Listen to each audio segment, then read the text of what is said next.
잘 돌아와서 정리를 하면서 하나님의 은혜 가운데 공부도 많이 했다는 생각을 합니다. 공부라고 하는 것은 꼭 책을 펴서 뭘 봐야만 공부가 아니라 이렇게 목회 현장을 둘러보면서 여긴 또 이런 새로움이 있구나, 여긴 또 이렇게 장점이 있구나, 여기는 또 이렇게 훌륭한 면이 있구나, 그리고 이런 부분은 나하고는 좀 다르구나, 틀린 거는 아니지만 좀 다른 면이 있구나 하는 것을 이렇게 느끼면서 앞으로 남은 세월을 어떻게 하면 유중의 미를 거둘 수 있을까 하는 그런 생각을 해보게 됐습니다. 이 세상 살아가면서 저만이 아니라 저와 여러분이 다 똑같이 죽을 때까지, 하늘나라 갈 때까지 배워야 될 줄로 믿습니다. 배운다고 하는 것은 바로 우리가 언제든지 우리의 마음문을 열어놓고 거기에다가 계속 이대로 좋은가, 지금은 어떤가, 그리고 더 좋을 수는 없을까, 이걸 늘 생각하는 것입니다. 이 세상에 많은 사람들이 너무 욕망으로 가다 보니까 곁길을 가게 되고 빗나가게 되고 욕심이 잉태한 즉 뭐를 낳고? 그렇습니다. 죄를 낳게 되는 것이죠. 그 욕심이 다스려져야 되는데 욕심을 다스리질 못하거든요. 욕심은 그야말로 밑빠진 독 같다. 그래서 채워도 채워지지 않는 게 욕심이다. 그런 얘기를 하는 것은 우리가 이 사람들이 이 세상에 살면서 참 그런 경향이 많기 때문에 그렇습니다. 오늘 창세기에 나오는 말씀도 우리가 익히 여러 번 듣고 또 이렇게 성경을 정독하면서 또 답도 달아보고 그랬을 겁니다. 그렇습니다. 여기서 하나님 앞에 먹지 말아라 하는 그 금단의 실과를 먹지 말라 그러면 더 먹게 되는 그 인간은 또 사탄의 유혹을 받아서 미혹을 받아서 또 바라보니까 더 탐스럽게 보이고 더 그럴듯하게 보이는 것이지. 여러분 이 세상에서 다 그럴듯하게 살면 안 되고 언제든지 미혹을 따라 살지 말고 진리의 말씀을 늘 묵상하고 순종하며 살기를 주의 이름으로 축원합니다. 그게 참 중요한 것입니다. 그래서 따먹는 날은 정령 죽으리라 하는 건 하나님 말씀이고 결코 죽지 아니하리라 하는 건 사탄의 얘기란 말이죠.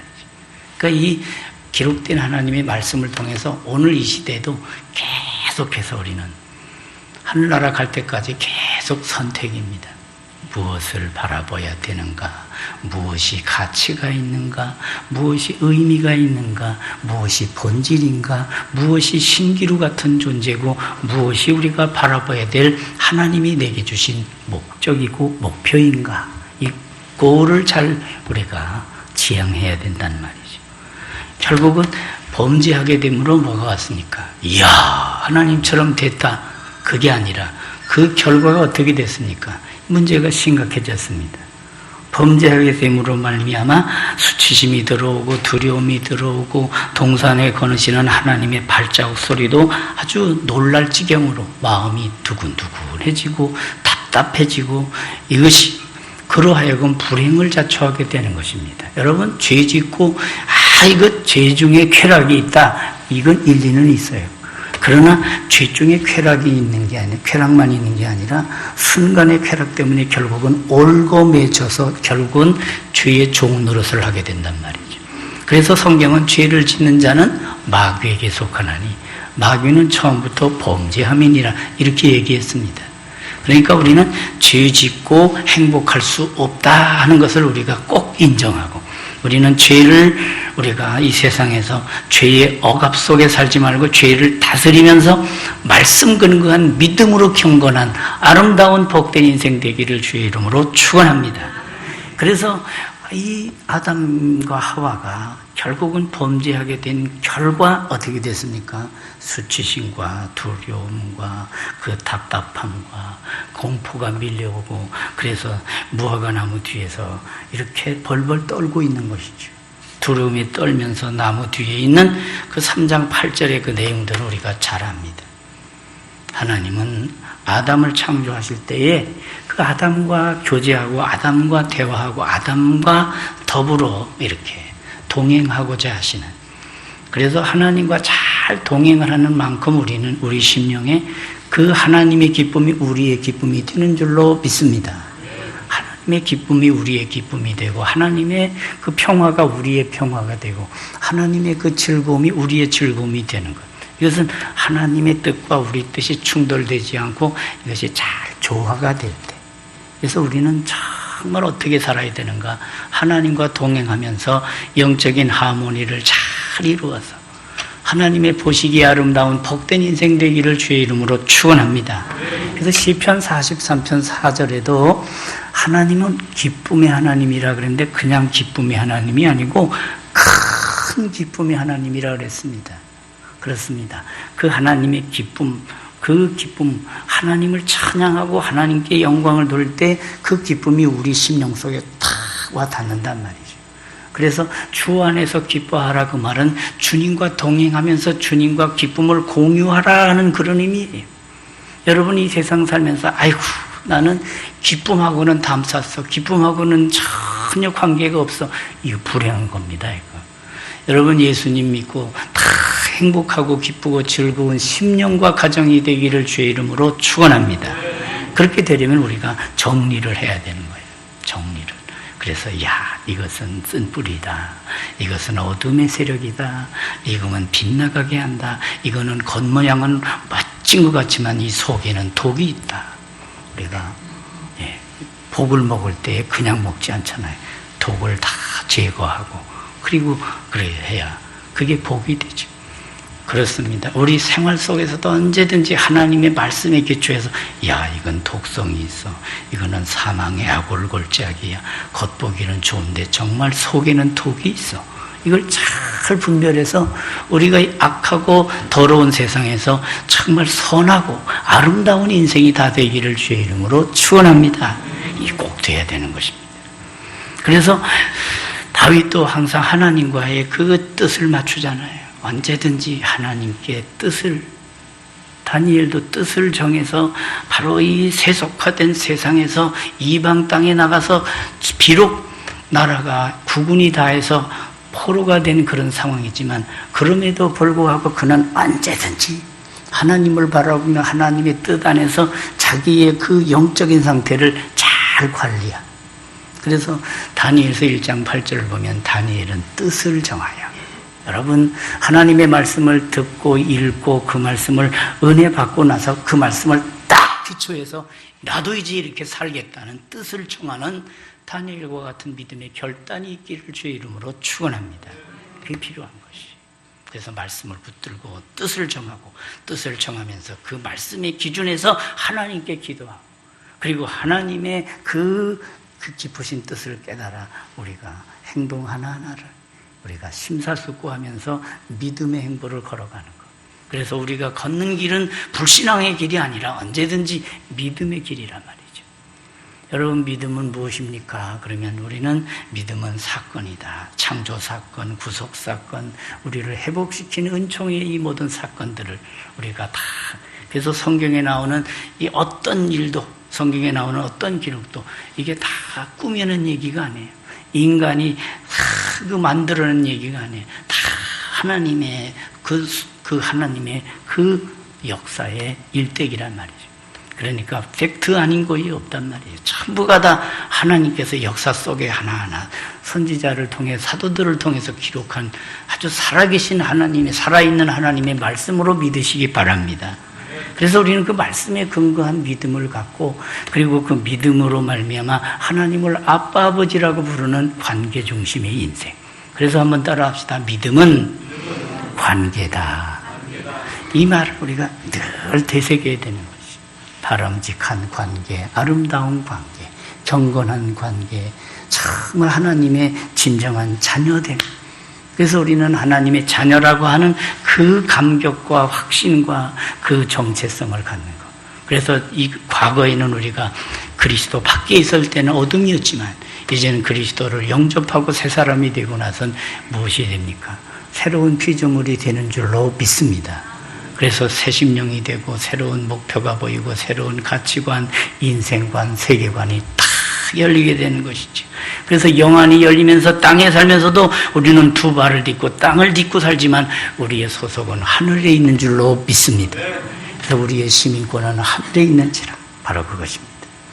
그래서 하나님은 바로 우리를 초청하시는 것이지요. 이 세상에 많은 사람들이 죄악의 물결로 가고 있어요. 예. 그래서 이 세상에 죄악으로 그 벗을 삼고 죄악의 그 쓴 뿌리에 우리가 묻혀서 결국은 분별 없이 사는 것들 얼마나 많습니까? 하나님은 불꽃 같은 눈으로 천지 만물을 살피시는 하나님. 어디로 우리가 도망갈 수 있습니까? 요나가 도망을 쳤죠. 어디로 도망을 칩니까? 예, 그렇습니다. 니느웨로 가려는데 다시스로 가요. 근데 하나님은 다시스로 가는 걸 다시 불러서 다시 쓰시잖아요. 이럴 때 안 웃으시면 더 제가 놀랍니다. 그렇잖아요. 아무리 도망을 해도 하나님은 다시 불러서 쓰시는단 말이에요. 우리나라 말은 참 재미가 많아요. 여러분, 우리 하나님은 바로 나를 타락한 옛상을 자기 중심의 인간을 하나님이 콜링 부르셔서 새 사람을 만드시고 새로운 가치관을 갖고, 그리고 이젠 내 자기 중심으로 살지 말라. 하나님 중심으로 살아야 인생이 펴는 거야. 욕망으로 살지 마라. 함께 더불어 사는 믿음 공동체, 소망 공동체, 사랑 공동체 속에 들어가서 서로 하나 되어 하나님께 영광 돌리고 온누리의 그리스도의 복음으로 정말 복을 나눠줄 수 있는 축복의 통로가 돼야 돼. 혼자 잘 먹고 잘 산다고 해서 그게 잘 사는 게 아니야. 그래서 우리 교회는 잘 알죠. 잘 먹고 잘 살아가 아니라 따라 합시다. 잘 믿고 잘 살자. 그래서 잘 믿어야 관계가 정립이 되고 관계가 회복이 되는 것이죠. 그래서 이와 같이 빗나간 인생들을 주님은 부르시잖아요. 수고하고 무거운 짐진 자들아 다 내게로 오라. 내가 너희를 쉬게 하리라. 이 찬양이 참 좋잖아요. 한번 불러보겠습니다. 수고하고 무거운 짐진 자들아 다 내게로 오라.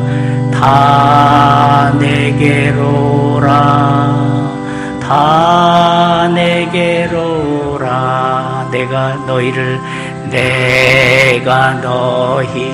쉬게 하리라. 쉬게 하리라. 내가 너희를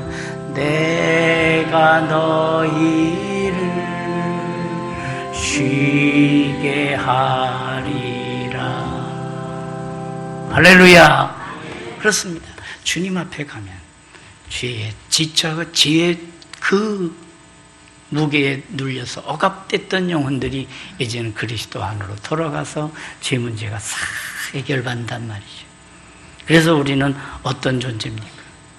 아담은 내가 벗었으므로 두려워하여 숨었나이다. 그러나 하나님은 부르신단 말이죠. 네가 어디 있느냐? 네가 어디 있느냐? 아이고 죄 졌으니까 이제 넌 죽어도 마땅해. 그게 아니라 죄인임에도 불구하고 우리를 사랑하시는 하나님.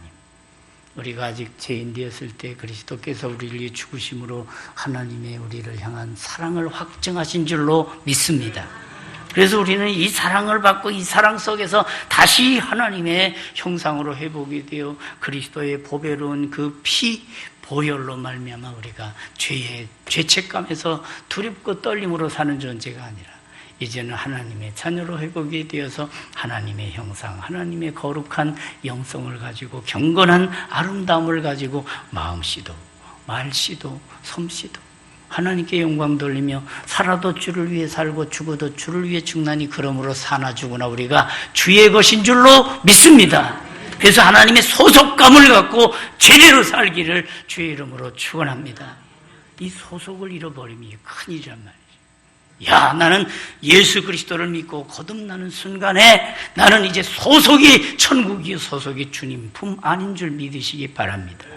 바로 이걸 우리가 갖는 거예요. 우리가 이 은혜를 입지 못하게 되면 수치심과 공포와 그리고 우리 삶 속에서 다 이 죄의 소용돌이 속에 우리가 걷잡을 수 없는 것입니다. 이놈의 인생 삶은 뭐래하고 그냥 막 뛰어내리기도 하고 별별 일이 이루어지는 것입니다. 여러분 정말 예수 앞에 나오면 모든 죄 사하고 주의 품에 안기어 편히 쉬겠네 믿습니까? 그래서 정말 가슴이 아파도 하나님 앞에 나와서 30분, 1시간만 고개 숙여 기도하고 또 주의 그 은혜로운 찬송을 3곡, 4곡, 5곡, 7번 찬양한다는 말씀이 있는 것처럼 찬양을 하다 보면 우리 심령이 확 달라지는 거예요. 그래서 우리의 심령이 그 답답함과 그 곤고함이 아니라 이 답답함과 곤고함을 싹 일소하고 깨끗한 심령으로 주님을 바라보는 가운데 우리 심령에 성령의 임재하심과 성령의 위로와 역사와 충만하심의 영적인 통치가 이루어짐으로 하나님의 나라가 여러분의 심령에 임하기를 주의 이름으로 축원합니다. 이게 돼야 돼요. 그래서 이제는 하나님의 영으로 인도함을 받는 자가 하나님의 아들이라 그러지 않았습니까? 진정 우리가 회개할 때 사도행전 3장에도 그렇잖아요. 새롭게 되는 날, 먼저 성경을 보니까 유쾌하게 되는 날이 주로부터 임한다고 그랬잖아요. 여러분, 답답한 심령이 어디 있습니까? 하나님과의 그 죄 문제가 해결되지 않을 땐 답답함 자체예요. 그러나 지난 죄는 사함받고 주 예수와 동행하니 그 어디나 뭡니까? 하늘나라입니다. 우리 교회가 제일 많이 부를 서대문 교회 갔더니 거기도 많이 부르더라고요. 내 영혼이 은총이고. 한 번만 더 부르겠습니다. 내 영혼이 은총이고 중한 죄 짐 벗고 보니 슬픔 많은 세상 천국으로 화하도다. 할렐루야 찬양하세. 주 예수와 동행하니 그 어디나 하늘나라. 여러분, 우리 심령이 하늘나라가 되면 보는 것마다 하늘나라에 그 조명이 있게 되고 성령의 내주하심 속에 성령의 인도하심이 있게 되면 결국은 열매가 무슨 열매가 맺힙니까? 사랑의 열매가 맺히고 기쁨의 열매가 맺힐 줄로 믿습니다. 그래서 오직 성령의 열매는 사랑과 희락과 화평과 오래 참음과 자비와 양선과 충성과 온유와 절제. 여러분, 쓸데없는 세상 열매 맺지 않고 이런 성령님의 거룩한 열매가 충만한 심령과 가정과 교회가 돼야 할 줄로 믿습니다. 그래서 우리는 죄악의 권세를 다스려서 하나님의 거룩한 영적인 권세를 가지고 다스림으로 말미암아 성령의 주권적인 통치가 이루어지는 우리 심령이 된다는 것. 이거 보통 가슴 뛰는 얘기 아니잖아요. 그렇습니다. 그래서 우리는 과거에 아담이 했던 것들을 살피면서 이렇게 하면 안 되겠구나. 어떻게 하면 안 되겠습니까? 회개를 하면 제대로 해야지. 자꾸 저 여자 때문에 그러면서 하나님이 내게 주신 저 여자 때문에 이렇게 변명하고 핑계하고 환경으로 돌리면 안 돼요. 내가 하나님 앞에 범죄했습니다. 내가 문제입니다. 주여 이 죄인을 용서해 주시옵소서. 제대로 하나님 앞에 드러내고 제대로 하나님 앞에 영광 돌릴 때 우리 심령이 속사람이 새로워지고 우리의 심령 속에 천국이 건설될 줄로 믿습니다. 바로 그렇게 돼요. 어찌하여 이렇게 하였느냐? 하나님이 반성의 기회를 주시잖아요. 그럴 때 제가 그렇게 나와야 되는데 뱀이 나를 꾀었기 때문에 자꾸 환경에다가 그것도 일리는 있어요. 그러나 그럼에도 불구하고 내가 거기에 휘말린 것이 문제라는 것이죠. 잘못을 뱀에게 전가시켜버립니다. 뱀을 조종한 사탄 마귀, 물론 그 마귀는 처음부터 범죄함이니라. 그는 거짓말장이요. 요한복음 8장 44절에. 그러니까 여러분, 이 세상의 타락한 문화, 타락한 이 세력, 지금도 계속 그렇게 야, 예수 믿는다고 밥이 나와 떡이 나와 하면서 하는 말이 일리는 있으나 그는 진리는 아닙니다. 그러니까 우리는 이 세상에서 살면서 진리가 아닌 일리가 있는 것들에 너무 함몰되기가 쉬워. 우리는 일리는 있으나 진리가 아니면 그걸 따르지 말고 궁극적인 가치를 바라보면서 하나님이 내게 부르신 부름의 상을 위해서 궁극적인 가치를 가지고 끝까지. 그래서 하나님 아버지 앞에 서게 되는 날 우리의 인생 보고서를 주 앞에 딱 드리는 그날이 오게 될 때, 그때의 쭉정이 신자가 아니라 알곡 신자로 착하고 충성된 종아 인정받는 성도 되기를 주의 이름으로 축원합니다. 이게 중요합니다. 하나님은 어떤 분이십니까? 심판 중에도 긍휼을 베푸시는 분이에요. 그래서 이 15절에 메시아에 대한 약속이 나와요. 뱀에 대해서 저주가 나오잖아요. 배로 땅을 기어다니고 종신토록 흙을 먹을지니라, 이렇게. 그리고 여자의 후손이 머리를 상하게 할 것이라. 여자의 후손은 누굽니까? 메시아로 오실 예수 그리스도를 가리키는 거예요. 그래서 결국은 악한 세력, 죄악의 세력이 아무리 현실 속에서 별짓을 다 해도 결국은 궁극적인 승리는 예수님 안에 있는 줄로 믿습니다. 바로 그 예수 그리스도를 통해서 우리를 구원하시. 그래서 내가 어디 있느냐 찾아오신 분. 베드로가 고기를 잡고 밤새도록 잡아도 잡지 못해서 허탄하고 빈 그물을 씻고 있는 그 실패의 현장에 주님이 찾아오셨어. 베드로, 시몬, 깊은 데로 가서 그물을 내려라. 그래서 그물이 찢어질 정도로 많이 잡혀서 만선이 되잖아요. 철만자, 배선자 꽉 차게. 그럴 때 베드로가 그 그리스도 앞에 무릎을 꿇고 회개하면서, 그렇습니다. 발자국 친 게 아니라 그때야 그 영안이 열리면서 그를 고백하게 되잖아요. 하나님으로 고백하게 되잖아요. 여러분이 가지고 있는 가장 중요한 믿음의 그 본질이 무엇입니까? 내가 창조주 하나님을 만나고 그리스도 예수 그리스도를 만나고 성령이 내주하심 속에 성령으로 거듭나 새 사람 된 것 아닙니까? 여러분이 이 믿음이 보배 중에 최고의 보배인 줄 믿으시기 바랍니다. 메시아로 오시니 그분이 믿어지다. 그래서 이제는 죄 가운데 더 이상 방황하지 않고 이제는 죄를 다스리며 하나님의 영광의 목적과 목표를 바라보면서 한 걸음 한 걸음 주 예수와 함께 동행하게 된 복된 심령 된 것. 이제는 더 이상 좌로도 우로도 치우치지 않고 믿음의 정도를 한 걸음 한 걸음 뚜벅뚜벅 걸어가는. 그래서 최후 승리를 얻기까지 변질되지 말고 최후 승리를 얻기까지 날마다 그리스도 안에서 부름의 상을 위해 달려가는 복된 인생 되기를 주의 이름으로 축원합니다. 두 번째 보니까 삶의 수고를 한정시켜 줬어요. 하와에게 잉태의 고통, 남편을 사모하는, 그리고 복종하라고 하는 내용, 아담에게는 생계의 고통, 또 그럼에도 불구하고 죄의 결과 가시도 물고 엉겅퀴가 나서 땀 흘려야만 먹을 수밖에 없는 그런 상황 속에 있었어요. 그리고 필경은 흙으로 돌아가리니, 제가 14일 중에서 2, 3일은 소망수양관, 그 소망교회에서 이렇게 소망수양관을 곤지암 쪽에 잘 지어놨는데, 거기 가서 있으면서 이렇게 쭉 다니면서 묵상을 하고 기도를 하고 그랬어요.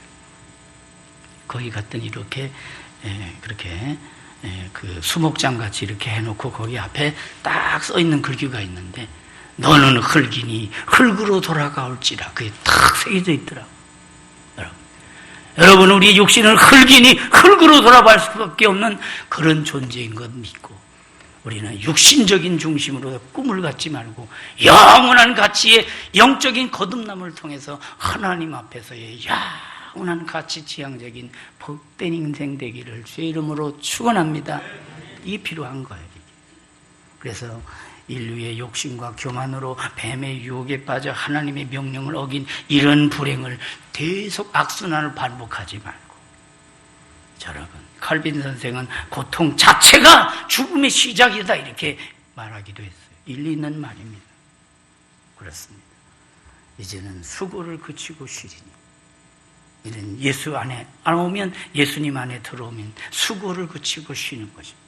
내 영혼이 안식을 얻고 내 영혼이 하나님 앞에서 살아간다는 이 복된 자의식, 이게 얼마나 소중합니까? 그리고 세 번째 21절 보니까 대속의 소망을 주셔요. 그 대속의 소망은 가죽옷으로 나오잖아요.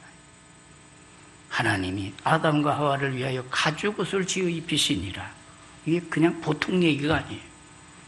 죄는 순결한 심령을 상실하고 수치심을 갖고 그 결과 공포가 오고 답답함이 오고 짜증이 나고 이 세상에서 뭔가 허망해지고, 그리고 육신적인 욕망만 자꾸 올라가는 거예요. 그러나 하나님의 그 큰 사랑은 바로 가죽옷을 지어 입히시는 거예요. 그 가죽옷의 비밀은 어디 있습니까? 어린 양을 잡았다는 거예요. 에덴 동산에 어떤 양을 잡았을지 하여튼 짐승을 잡아서 피를 흘려서, 이것은 바로 구약의 제사를 얘기하는 것이고, 이것은 바로 이 어린 양 예수로 오셔서, 어린 양으로 오셔서 우리 위에 피를 쏟으시고 우리를 위해 대속의 제물 되신 예수님을 보여주는 그림이에요. 여러분, 이 세상에서 가장 우리가 큰 은혜는 무엇입니까? 그 예수 그리스도의 보배로 말미암아, 그 보배로운 그 피로 말미암아 죄 사함 받고 이제는 죄에서 해방받은 이 사실을 믿으시면 아멘 합시다. 그래서 이 아멘을 할 수 있는 고백이 내 심령 속에서, 영혼 속에서 흘러나왔다고 하는 것은 얼마나 가치 있는 것인가. 십자가 위에서 피 흘리실 하나님의 독생자 예수 그리스도를 보여주는 것이 이 바로 가죽옷의 비밀이에요. 이제 말씀을 정리하겠습니다. 이 세상 살아가면서 그냥 물질 욕망에 빠져서 권세에 빠지고 세상 명예, 세상 인기에 빠져, 그렇습니다. 그것이 끝자락에 갈 때는 허망해졌어. 사람들이 내가 왜 이 짓 하다가 인생 다 끝냈나. 이게 보통 인간들이 가는 길입니다. 우리는 그리스도 안에서 자기를 찾고 하나님 앞에서 영원히 거듭나서 영원을 바라보는 복된 하나님의 자녀가 되기를 주의 이름으로 축원합니다. 이게 중요합니다. 우리는 이 사랑, 이 은혜를 기억하고 내가 어디 있느냐, 언제든지 이 질문. 저는 군선교회를 이제 30여 년 이렇게 계속 해오면서 지난번에 서울에 이렇게 그 본부를 가서 이렇게 보니까 한경직 목사님이 이렇게 액자에다가 글씨를 딱 써놓으신 게, 그게 내가 어디 있느냐, 그것만 딱 쓰셨더라고요. 한경직 이렇게. 그게 눈에 쏙 들어오는. 여러분, 이 세상 살아가면서 내가 어디 있느냐, 하나님의 그 질문에 대해서, 제가 주님 안에 살고 이제 주님의 영광을 바라보며 삽니다. 주님 저를 인도해 주시고 날마다 주님 안에서의 바른 정신과 바른 그 목적과 바른 그 심성을 갖고 하나님의 형상에 합당하게 사는 제 자신이 되게 해달라. 기도하면서 날마다 승리하는 저와 여러분이 꼭 되기를 주의 이름으로 축원합니다. 기도하겠습니다. 하나님 우리 아버지, 은혜를 감사합니다. 내가 어디 있느냐,